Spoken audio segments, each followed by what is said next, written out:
Hi, everyone. So, as you heard, this week's blind spot is something that quietly causes a lot more problems in businesses than people realize, and that is informal decision making. Now, when I say informal decision making, I'm talking about businesses where important decisions are mostly made reactively or based on habit or whoever shouted loudest in the moment.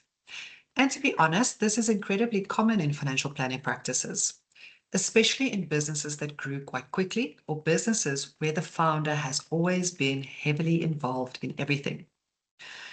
What often happens is that decisions are being made all the time, but there's no real structure around how those decisions are made.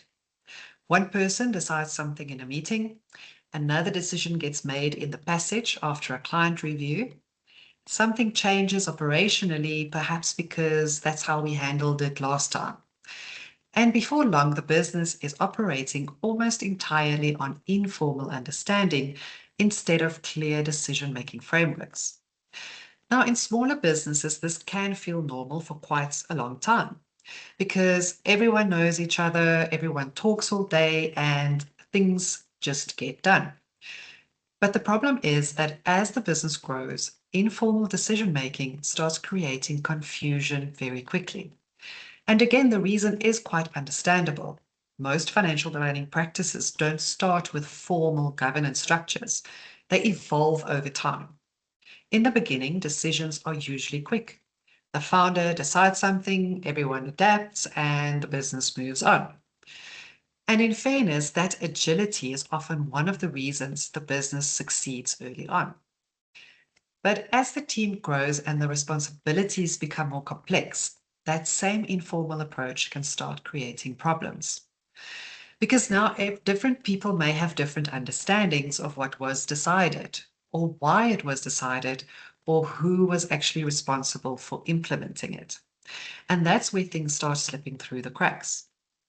The real risk with informal decision making is that if there's no formal decision making process, there's usually no formal accountability either. And when accountability is unclear, something interesting starts to happen in the business. When things go well, everyone is very happy to be associated with that decision. But when something goes wrong, fingers start pointing very quickly. And people say things like, I thought someone else was handling that, or I didn't know we had changed the process, or I was never told that the decision was final. And suddenly the focus shifts away from solving the problem and onto shifting blame. Over time, that creates a very unhealthy environment because teams become hesitant to take ownership, people become nervous about making decisions, and trust inside business slowly starts breaking down. You also start seeing operational inconsistency. One team handles things one way and another team handles things very differently. And the clients begin to experience different standards depending on who they deal with. And from a leadership perspective, it becomes incredibly difficult to manage performance fairly because nobody is completely clear on who was actually accountable in the first place. So maybe the question to sit with for this week is, in your business, how are important decisions actually being made?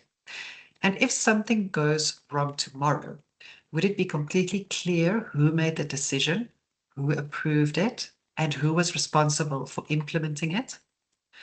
Good businesses don't remove flexibility from decision making, but they do create clarity around how decisions are made, communicated, and owned. Because without clarity, accountability becomes very difficult. And where accountability is missing, frustration and blame usually takes its place. Formal decision making also doesn't have to mean endless meetings or complicated governance structures.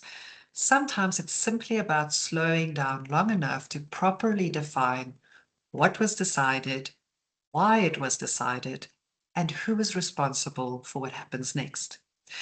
Because often the business that feels the most chaotic aren't lacking good people, they're lacking clear accountability.